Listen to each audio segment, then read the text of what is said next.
minutes, so let's kick off on time. Welcome, everyone. We are so excited to have you in class today. My name is Curry Sotner. I'm the Chief Learning Officer at the National Constitution Center, and I want to welcome you all to this fantastic class, and it's the last class of our season, which is very sad, but also amazing because we saved the best for last.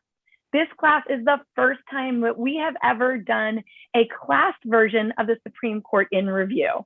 So because it's the first time, brought out the big guns here. We have Ali Velshi and Jeff Rosen to walk us through the big four cases that are going to be hitting the news and people are talking about in the Supreme Court term this year. So without further ado, send your questions in the chat, send your questions in the Q&A, and Jeff, I will turn it over to you. Thank you so much, Curry, and welcome, Ali. It is such an honor to welcome you to the class. Friends, you're so lucky to learn from Ali Velshi. He's a central member of the National Constitution Center family. Ali and I have a conversation every week about constitutional issues in the news, and we've just returned from Miami, where we had the most meaningful series of conversations about current constitutional questions. And Ali had some amazing insights about the media in an age of polarization, and he moderated all sorts of great conversations. So I'm really eager to have you learn from him. So Ali, welcome. And we have, four cases if we can get through them: abortion, guns, and 2 religion cases. We'll see how far we get. But let's begin with abortion. And why don't you set up the constitutional stakes and give a kind of capsule version of what you'd like our students to know about the case. Then I'll talk about the constitutional arguments, and then we can have a conversation about it. Oh, sorry, I think you're muted. There we go. I think abortion is a good place to start, because there are 3 things you have to look at when discussing the current debate about abortion. One of them is abortion, and what one's views are and what one thinks about abortion. And that's an ongoing conversation. It's been going on since the beginning of time. There are polls that indicate more stability than not in what Americans' views are on abortion over the years. A small plurality of people have begun to, it's all in how you ask these questions, but have gotten behind abortion rights. The group that is not behind abortion rights is getting a little bit smaller, but it's slower than you might think, given other social changes in society and the fact that abortion has been legal in this country for closing in on 50 years. But that's one discussion. The second discussion is the issue of abortion rights, separate from whether you think about abortion. So you'll notice in all of the polling, there are questions about whether people support abortion or don't support abortion. And there are a lot of people in America who don't, and a lot of people who do.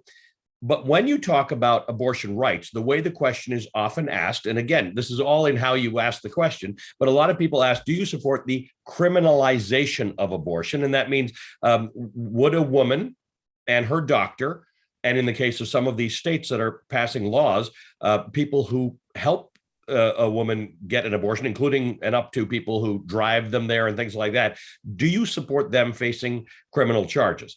And then the number of people who support that drops precipitously. Even if you do not like abortion, that's a different story. And then you have the specificity of the Supreme Court, which has to adjudicate when a state or the federal government creates a law, whether or not that is constitutional.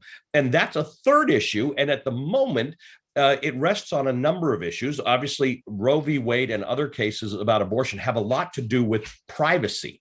And that's an issue. But one of the things that in the draft version of a decision from the Supreme Court that was leaked and subsequently confirmed to be true, Justice Samuel Alito, as part of other arguments, makes the case that the right to an abortion is not enumerated in the Constitution. And that's a tricky and complicated discussion, because there are a number of rights we enjoy today and we take for granted and assume that they are constitutionally protected, because there have been some court cases that have demonstrated that, but they're not written into the Constitution, right? Everything that is done is not made into an amendment to the United States Constitution. The First Amendment is there and we can discuss it a lot, but it's written into the Constitution in 1791. Abortion's not. The word abortion does not exist in the Constitution. And by the way, there's nothing in U.S. federal law that protects a right to an abortion. So when Roe v. Wade came into force in 1973, a lot of states that had prohibited abortions, Wisconsin, Michigan among them, they just kept their old laws. So, for instance, if Roe v. Wade gets struck down as a result of a hearing or of a decision that we're expecting, there are a lot of states who will go back to laws that were on the books in the late 1800s and the early 1900s. So even if you don't like abortion, you may not think that's exactly the right place to go. So that's why this is not a question of whether you like abortion or not. That's entirely separate. Just like Obergefell is not a question about whether you like gay marriage or not. It's what rights you believe Americans have access to and how you feel that should be reflected by our courts. And I'll leave by saying, doesn't matter what you think about it, that we have a system here, and what the Supreme Court thinks about it at the moment is might be more important.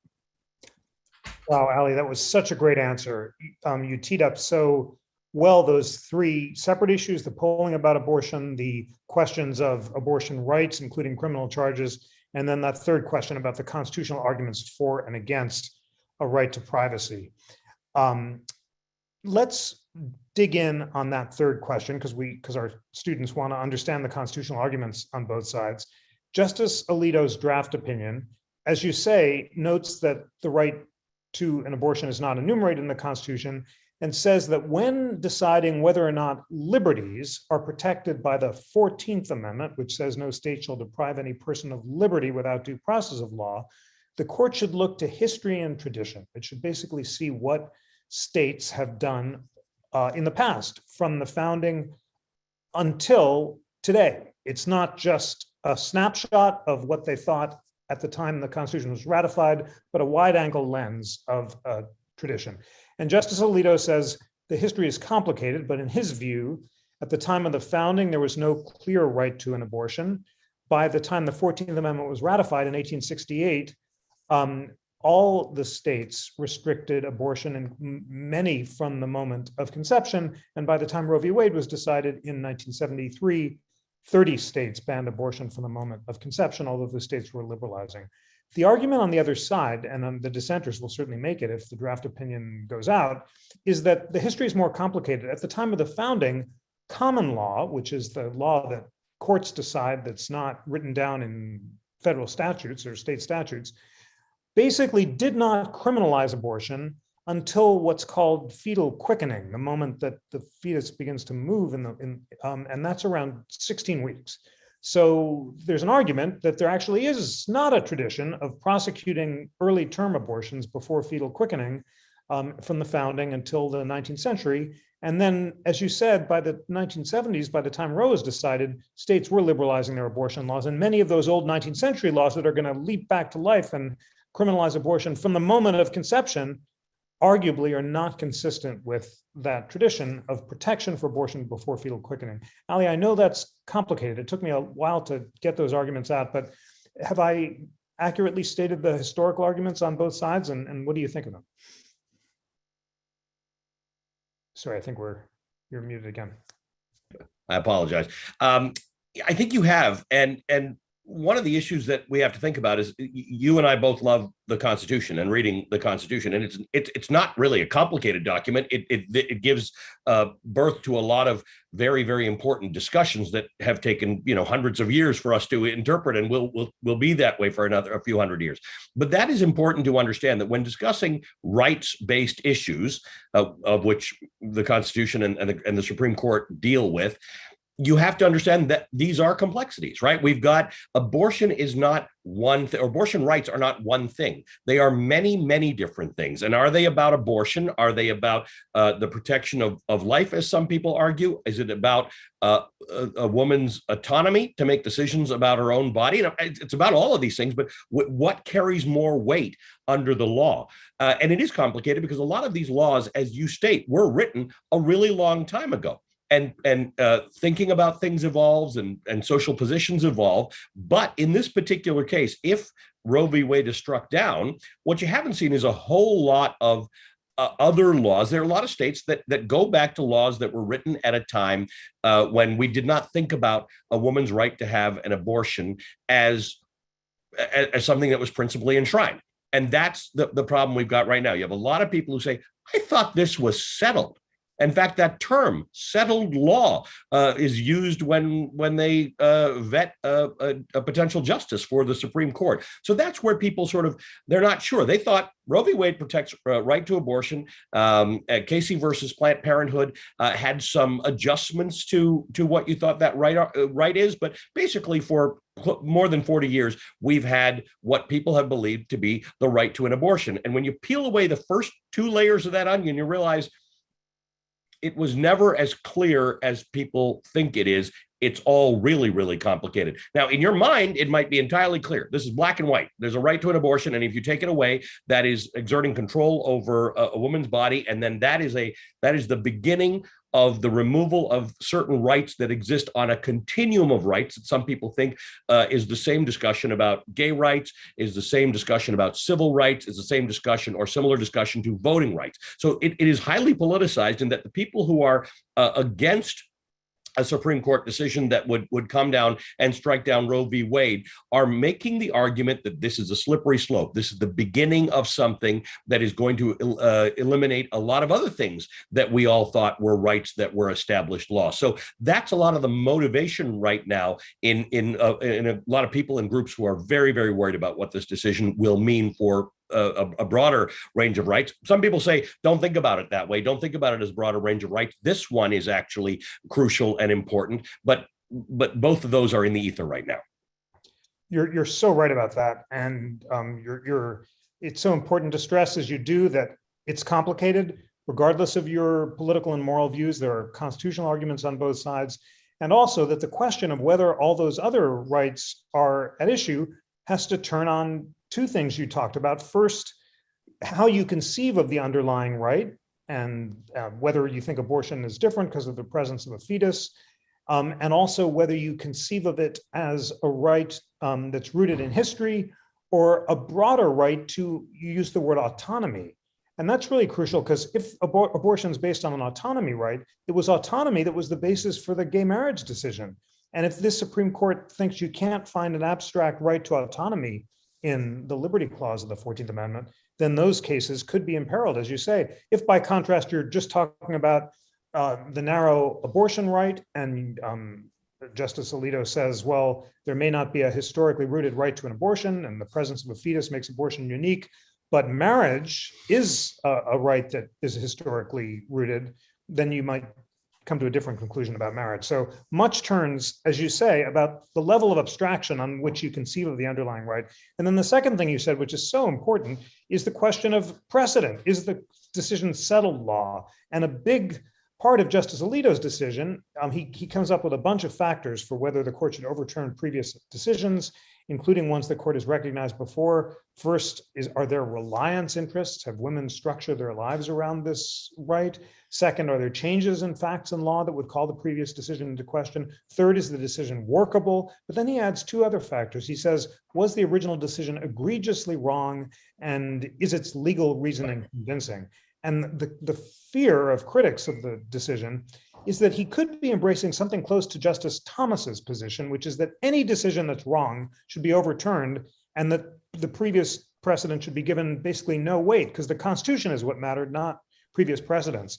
Justice Scalia used to say that I don't embrace that view of precedent, because the difference between me and Justice Thomas is I'm not a nut. He was making a joke, but he basically said, you got to give some weight to decisions, even if you think they're wrong, or the law will change every time the courts change, and the court will look really political. How do you see this question of precedent playing out, and how should our students think about the court's approach to precedent? Well, I think there are two ways to think about precedent, and one of the things about how you interpret what happens at the Supreme Court, or how much, for instance, how much power the president should have in a given administration, often has to do with whose side you're on, or what the topic is, right? So there are people who may not argue that precedent should have primacy, but if you rely on or believe in a woman's right to abortion as decided by Roe v. Wade and Casey versus Planned Parenthood,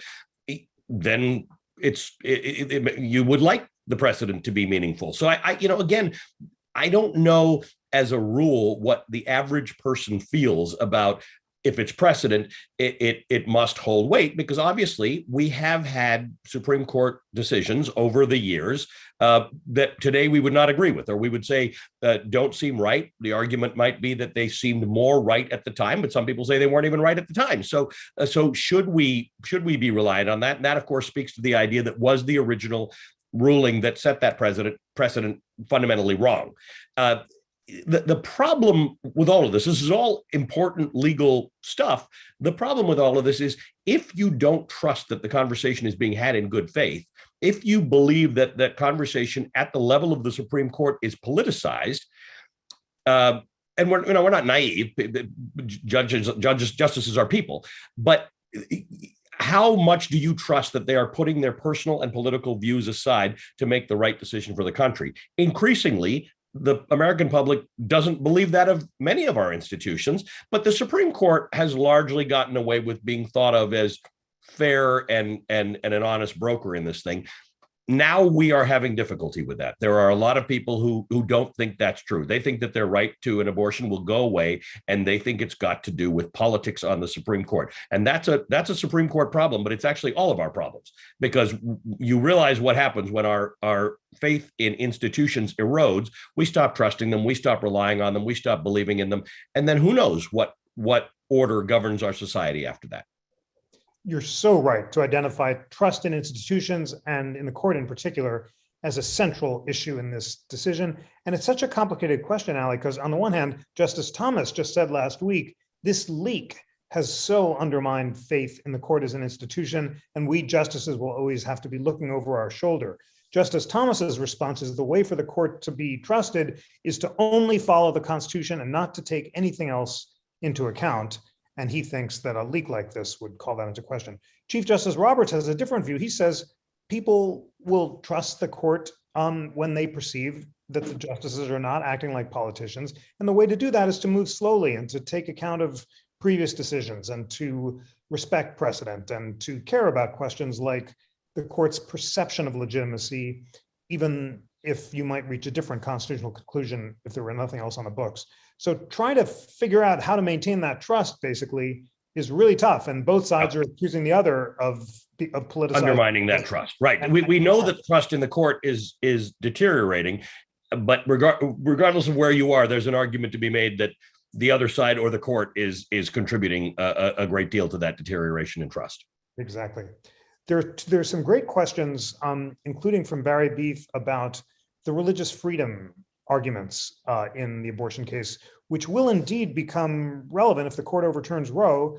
Some folks will go to court and argue, as Barry Beef asks, why doesn't religious freedom in the First Amendment come to play? Because Christians are trying to codify their beliefs into national doctrine. And then Bobby Gershman in the chat says, I also see this as a religious rights concern in Jewish tradition. Life does not begin at conception, but when the child takes its first breath. This means the Christian view of when life begins would be overriding my rights. Bobby Gershman and Barry Beef, these are really important observations. And I'll respond to them and then ask for Ali's thoughts. It's true, you could argue, as both of you did, that because religious traditions disagree about when life begins, and many religious traditions, including Protestant, Jewish, and non-Christian or non-Western traditions, don't believe that life begins at the moment of conception. You could say that you're imposing one doctrinal view, which is held by the Catholic Church and some other religions, which overrides the right of individuals to make a decision about where life begins. And that violates the free exercise of religion rights of the individuals who are not being allowed to make their own decision, and also might even constitute an establishment of religion in some ways. The argument on the other side is it begs the question of when life begins.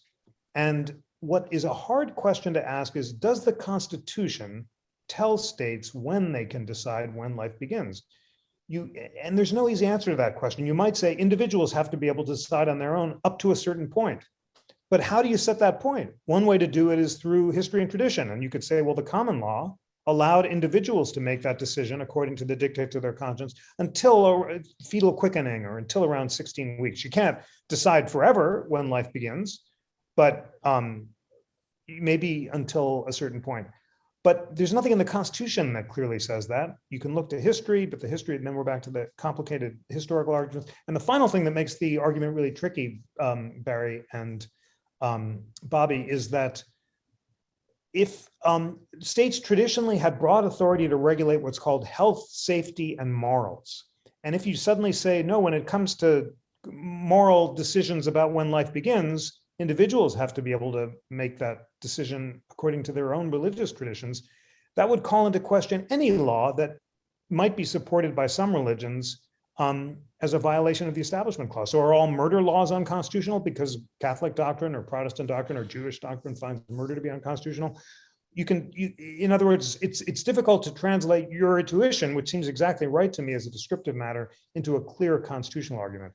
But Ali, what do you think about all this? Because this is going to be the cutting edge discussion if Roe is overturned. Yeah, and this is where people sort of misunderstand or have a disconnect with the court on this front, because we have evolved into a society that in which rights are their own discussion. Right. So at this point, there are people who will say in a pluralistic society, there are people who have different religious views, and we have to have a system which respects that and allows that dialogue to exist. But notwithstanding the First Amendment of the Constitution, which prohibits the establishment of a religion by the state, and one could interpret rules that are governed by religious views to be directionally in the direction of establishing religion. There's a growing argument amongst people that my rights, and it's written, are unalienable. So do you think about your thoughts and your feelings and your morality around abortion, or is this a conversation about rights and what a woman's right to autonomy and privacy is? And that is an important discussion for the courts and for lawyers, but it's also important for people to understand that what I find when I talk to people who are on opposite sides of this argument is that they're often having different discussions, right? Someone may say, I don't believe in abortion, I believe it's X, or I believe it's Y. And somebody on the other side will say, I'm not disputing what you think about abortion and where life starts. I'm talking about my rights and whether or not you have a right to do that. So people who are fighting for abortion rights often sort of bring up the imagery from A Handmaid's Tale, right? What happens when the government starts to determine your reproductive freedom and choices? And others will say, hey, we're just talking about banning abortion after X number of weeks. We're not talking about controlling women's bodies and making them into reproductive factories. But then again, you have things that are going on in Oklahoma right now, which seem to go much further than the constitutional argument that we're discussing right now. These are states that are looking to ban abortion entirely much earlier. And there are some pieces of legislation now being introduced in Congress in preparation for the overturning of, not in Congress, but in state legislatures, in preparation for the overturning of Roe v. Wade, which discuss limitations on contraception, believe it or not, which if you thought abortion was a right that you had, you kind of think of contraception, the choice to make decisions around contraception with your doctor, also a privacy issue, is yours to have. So you can see why there are some people who are fighting for abortion rights who say this is not only a slippery slope, but I can tell you how the slippery slope is going to go. First, it's going to be abortion after a certain number of weeks. Then it's going to be all abortion. Then it's going to be contraception.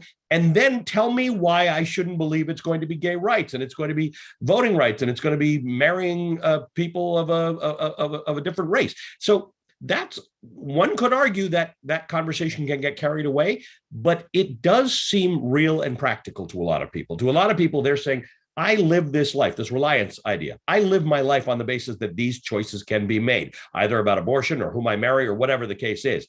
This fundamentally changes the way I look at the society in which I live. And this, you and I have discussed this. Over time, the court will come to reflect the changing values in society, but a majority of people in this country think that this change has happened, and it would be very, very unusual to go back to what they think is a different era in which women were not free to get an abortion. That's so true. And you're so right that many people think it is an unalienable right. It's very important that you use that phrase. And that picks up on Victoria Williams' comment, could criminalizing abortion be seen as infringing on the natural right to the pursuit of happiness? No law can be made to restrict that natural right. And Donald Hughes asked, what role does the Ninth Amendment play in this debate? Both excellent questions. Both excellent questions. So as Ali said, and as Victoria suggests, many people think that, well, certainly the right to make your own decisions about to think as you will and to speak as you think and to follow the dictates of your conscience when it comes to matters that are spiritual and not scientific is an unalienable right. And in fact, my fake backdrop is the First Amendment wall. And when we unveiled that tablet a few weeks ago, I talked about the history of the natural or unalienable right to freedom of conscience, which Thomas Jefferson and the founders thought was the most basic unalienable right because the opinions of men, as Madison said, being dependent on evidence presented to their minds, cannot be controlled by other men or women. In other words, people can't tell you what to think. If you think in conscience that life begins after 16 weeks and not at the moment of conception, the state is violating your unalienable right if it imposes a religious view to the contrary. The problem is, and what makes this so difficult, is other people believe in the dictates of their conscience that life does begin at conception, that fetuses have total rights of full human beings from the moment of fertilization. And there's a possible bill pending in Congress that would literally criminalize abortion from the very beginning based on the view that life begins at conception. So who decides? What makes this so tricky is that the methodology. So you asked about the Ninth Amendment. The Ninth, and I'll try to do this fast and ask what Ali thinks, but this is sort of, the central questions in common law. The Ninth Amendment says the enumeration of certain rights shall not be construed to deny or disparage others retained by the people. So that means, Donald, that don't assume if it's not written down, it's not protected. The framers definitely believe that there were certain natural rights that are not alienated or surrendered to government, and that we retain those rights. The question is, how do we figure out which ones are protected by the Constitution? And the method that the court has historically used is history, back to where we started. What have the states done in the past? So that's why Justice Alito's on firm enough ground when he says, when we figure out what a unenumerated right is, we're going to look to history, and then we're back to the messiness of the history and the fact that even though there's a really good argument that the right to decide when life begins is a matter of conscience, the common law basically said you can exercise that until maybe 16 weeks and not afterward, and then things got more restrictive. So, Ali, I don't know if that clarifies things. I think it does. So I think that a lot of people said when Alito said what he said about unenumerated rights, they would have appreciated if he had been very clear about the fact that this is what the Ninth Amendment also says about unenumerated rights. But the concept of unenumerated rights and the Ninth Amendment has been in dispute between experts since Adam and Eve, right? Well before there was a Ninth Amendment or a U.S. Constitution. There are people who believe it's not written. It's going to be very hard to determine that that's actually a right. And there are people who believe it's not written, but we understand what rights evolve into, and so does the court, and so do our legislatures, and so do our states. So that has never been sorted out. We've never been clear on the idea of what do you do with an unenumerated right. And this is, as you said, more complicated than most things because the states have decided about weeks in a pregnancy. And, we're at these complicated things where we've got pregnancy, we've got abortion rights being curtailed as early as 6 weeks. And again, maybe this is a problem with laws being written mostly by men. There's a possibility at 6 weeks of pregnancy, a woman does not know that she's pregnant. So there are people who, for health reasons, for many other reasons, this is the reliance clause the reliance factor comes into play here. However, remember, there are a whole lot of people, abortion rights believers, who say, this is not about proving that this is a risk to a mother. This was a right that women had that's being taken away. And that's, they're looking at it from that perspective, that this is a right on the continuum of rights. And it would set a bad precedent to eliminate Roe v. Wade's protections. Absolutely. And your observations about reliance are so important. And there was a disagreement there too. Justice Alito said, a woman doesn't rely on the right to abortion beyond the term of pregnancy itself. In other words, if you have an unplanned pregnancy, then you might be relying on the right to abortion, but if the court overturns Roe, everyone who's not pregnant once the decision is overturned won't rely on it. The argument on the other side that Justice Ginsburg made is, what are you talking about? Women are structuring their whole careers. They're presuming that they're going to be able to decide when to be mothers and when to be members in the workforce based on the availability of a right to abortion. And this will unequally impose burdens on women that are not imposed on men to overturn Roe. And then the question of one of our friends asked, if abortion isn't written into the Constitution, how can the decision in this case affect other rights that aren't written into the Constitution? Maybe one more word about the contraception case, which Ali, you mentioned. It was called Griswold versus Connecticut. It was decided in 1966. And there were about 3 different ways of deciding the case, and which way you decide it affects whether or not the contraception case might be overturned. The most abstract way, which is the one that Justice Douglas picked in his majority opinion, is that the Constitution contains a right to privacy which comes from what he called penumbras formed by emanations from the other parts of the Bill of Rights. Like, there's no explicit right to privacy, but part of the First Amendment protects privacy, and the Fourth Amendment and the Third, and all of these create a broader sweeping right to autonomy that includes your right to use contraceptive. This Supreme Court doesn't buy that argument anymore. And if you're resting the right to contraception on this sweeping penumbra autonomy right, then contraception's in trouble. Justice Thomas has a sign in his chamber saying, please don't emanate in my penumbras, because he's like, don't do all this really abstract, loosey-goosey reasoning. However, there's a narrower way of deciding the case. Connecticut was the only state in America in 1966 that banned contraceptive use by married couples. Therefore, the history and tradition argument says this is an easy case. One state says yes, 49 say no. There's a tradition of protecting the right to use contraception. If that's your approach, then the contraceptive decision should be safe, because there's no tradition of banning contraceptives, and at least in 1966, Connecticut was an outlier. Are you persuaded, Ali, by Justice Alito's reassurances, hey, don't worry about contraception because we could decide that on our grounds? Or do you think that those cases might actually be up for grabs? Look, I'm not smart enough to opine on it, but what I do is collect a lot of views all the time, right? And I think that this idea of relying on justices and what they're saying right now is imperiled, right? There's a sense of I've stopped trusting certain institutions. I kind of had some trust in the Supreme Court, and something has happened to make me not trust that their decision makes sense. Because one of the things that you'll hear about is all of the current sitting justices of the Supreme Court were asked about a number of these decisions, anything having to do with abortion generally, and cited that without committing to whether or not they would overturn it in the face of an actual case, because potential Supreme Court justices try to be very careful about how they deal with that. They all seem to imply that things that are settled law and things that are precedents will be given that weight going forward. And something has changed about that too. So I think this concept of whether anybody wants to take anybody's word for it anymore is part of the erosion of trust in the Supreme Court. It used to be that if the Chief Justice of the Supreme Court said something, or a justice said something, you could rely on that. But there are a whole lot of people who did not believe that we would be where we are today in terms of being possibly weeks away from the overturning of Roe v. Wade. So I still have conversations with people who say, this is really bad, but it's not going to move on to anything else like contraception or gay marriage. And they might be entirely right. But I also hear from a lot of people who say, why would I trust anything that the court says is safe when I thought for almost 50 years that this was safe and done?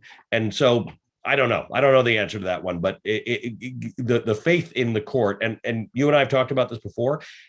I think a lot of people don't think about the Supreme Court every day and what role it has in their lives, but they're starting to. And unfortunately, for a lot of people who are being woken up to the Constitution and the Supreme Court right now, it's not clear how they're supposed to think about it, and it may not be the best introduction. Oh, that's very well put, and that's an understatement, as you know, because it could be a very great challenge to the legitimacy of the court. Well, I think it's very productive to spend this time focusing on the abortion decisions, friends. I think we're not going to get to guns and religion because it's so important to really dig into the Dobbs case as we're doing. And Ali, why don't we just take a few rounds before we close? Yep. how we want to teach our students about how to think about the Supreme Court. But we always say at the Constitution Center, let's separate our political from our constitutional views. Don't assume that it's all politics, and evaluate the arguments on both sides. And I guess the first thing I would say is do just what you're doing. Spend your Friday listening to me and Ali talking about the arguments on both sides. This is not a 5-second conversation. It's taken us at least a half hour to work through all the complicated questions of methodology and levels of abstraction and precedent and the implications for other decisions. And when the decision comes down, friends, I want you to read the majority opinion and the concurring opinions and the dissenting opinions. And a lesson I've learned from you, Jeff, read the dissenting opinions. You learn as much from a court case from the dissenting opinions as you do from the majority opinion. Absolutely. But on the other hand, Ali, you're so generous with your time. Our friends are able to devote a half hour. And you confront all the time the question of how to talk to the court for people who have less time, shorter attention spans, only are tuning in for 5-minute snippets and stuff. How would you tell citizens to evaluate the decision and think about the court and the decision? Well, you use the term abstraction, and I'm gonna say that there are two parts of abstraction that I think people should consider when thinking about the Supreme Court and the Constitution. And by the way, I think it helps me to think about both of them at the same time, right? To think about the Constitution, which is like I said, an easy to get through document and to become familiar with, but so complicated that it's been, all these years of taking what's written in there and reinterpreting it through the changing values of society. But two things. Don't think of the Supreme Court as an abstraction, as an abstract body that rules on things that are removed from your life. Number one, understand that every one of these cases that you and I talk about every week does not have to do with the plaintiff or it's all big. It's all big and it all has major implications. By the time a case gets to the Supreme Court and they agree to hear it, it means it's got implications, generally speaking, beyond one person or one town or one place's existence. Number one. The second one is embrace the abstraction. There is something about laws that are built through argument and debate and are then tested and are pressured and pushed against and collapse or are rebuilt. That creates a certain durability in society. So you may not like a particular Supreme Court hearing, you may decision, you may not opinion, you may not like how it goes, but understand that there's the durability of democracy and a system of justice exists by virtue of the fact that ideas are challenged, and they should be challenged. And it might be your ideas that are being challenged. In this particular environment, there are a lot of people who say, I believe in the right to an abortion, absolutely. And anything short of that is an invasion or a deterioration of my rights. I don't disagree with that. And I believe in a pluralistic society where you can believe anything you want, but understand that the pressure on everything to be argued, to be debated, to be brought before a court, as long as you trust that court and you believe the court is not overly politicized, is a healthy thing for a society to have. Right? You don't want the Supreme Court to be your Supreme Court in that way. It shouldn't just have rulings that suit you, but you do need to think about the fact that there is, despite how much you may not like a side of an argument, there is value in the institutionalized debate that the Supreme Court has, because I cover a lot of things in a lot of countries that don't have this kind of system. A government comes in, sweeps out all the laws, then another government comes in, sweeps out all those laws. And you talk about reliance, no one can rely on anything. And you know what they do? They leave the country, they take their money and they go live somewhere else. That's why this is something we should preserve. It should bother all of us if the court is losing certain legitimacy, because it is important that we have a Supreme Court upon which we can rely. Wow, Ali, that's such a powerful point. I mean, you've just returned from Ukraine, where you've been for a while, and you're reminding us that this is not the norm to have trust in a nonpartisan court. Yes. And that so many countries, as you say, the new thugs come in and the old judges go out, and people. And somebody's cousin becomes the chief justice and all this kind of nonsense. So you may not like what they're doing, and I totally get it, and everybody's got a right to not like it. But understand that the system, we should be working to prevail for a system of impartial a judiciary that is impartial to prevail. A beautiful note to end this part of the conversation on regardless of what you think of the decisions, it is important to obey decisions even when you disagree with them. Justice Breyer made the same point. He said that's the whole basis for the rule of law, and if we don't have that, then and you have a right to protest it. Absolutely. Right, and that is also a protected right. That one people should embrace. Protest is a healthy part of our democracy. You do not have to embrace or agree with a Supreme Court decision. There's just some understanding of pluralism that we have to embrace and say, people have views that are different from mine. I don't like their views, but I do live in a system in which all of our views get some space. Pluralism, what an important word. And we do live in a pluralistic society. The Constitution is made for people of fundamentally differing points of views, and we've got to respect decisions even when we disagree with them in order to preserve the rule of law. Wonderful. Curry, any last thoughts or questions before we let our friends go? No, I think that was brilliant. Ali, thank you so much. We started the year talking about civil discourse and methods of constitutional interpretation. You both have brought us back there to understand it's about having a disagreement, but also listening to different perspectives, that we have lots of tools of understanding how this works and how we move it forward. But I also want to thank you so much for giving us that global perspective too, because that's not something we often do in this class, is look and compare this to the world. And it's really important. So for the final class, thank you so much for being a fantastic wrap up of the year. Jeff, as always, our fearless leader, leading us through these constitutional issues and really engaging in such a meaningful conversation. So thank you both so much. And students, I gave you Jeff homework because you never get away without it. And I will send all the cases to you so you can review them and then have a conversation with somebody who might think differently about the outcome of that case and try to understand their perspective and why they think that. So thank you all so much. Final words, Jeff? No, what a great note to end on, Curry. Have a discussion about the case with someone who might have a different perspective and try to understand their point of view. That's exactly what we're trying to do here. Curry, thank you for leading this great year so well. Friends, thank you for joining us every week and learning and growing together. Your most important homework is to read the decisions when they come down, and that's the majority and the concurring and the dissent. And Ali, thank you for being an inspiring friend of the Constitution Center, a great teacher for our students, and giving us a lot to think about when we realize just how high the stakes are in the importance of preserving the American commitment to pluralism and the rule. And I want to just say one last thing, Curry, because what you said really moved me. Be empathetic, open your mind, listen to why people think a certain way. Do not feel any obligation to change your mind. The idea that you listen to other people means that you're just being a good citizen. You're listening to other people. You have a view, and if your view is that abortion, the right to abortion is an absolute right to abortion, cool. Stay with it.